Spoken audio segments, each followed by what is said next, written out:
তোমার কাছে আমি একটা প্রস্তাব নিয়ে এসেছি। প্রস্তাব? কিসের প্রস্তাব? আমার ছেলে তোমাকে খুব পছন্দ। আজ কদিন ধরেই আমাকে বলছে। আমি তো প্রথমে আসতেই চাইছিলাম না, এসে তো আমি অবাক। মা, তুমি আমার বাড়ির বৌমা হবে। এসব আপনি কি বলছে? আমি আপনার ছেলেকে বিয়ে করবো না। কেন মা, বিয়ে করবে না কেন?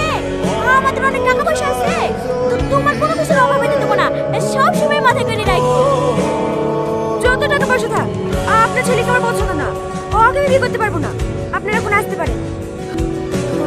মা চলো। তোর কি মাথা খারাপ হয়ে গেছে? এত সুন্দর একটা বিয়ে প্রস্তাব এসছে আর তুই রাজি হচ্ছিস না?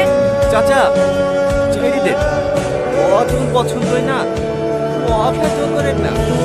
খুব পছন্দ, কিন্তু আমি যদি এখন বিয়ে করে শ্বশুর বাড়ি চলে যাই, তাহলে আমার ভাই ঢোকার কি হবে?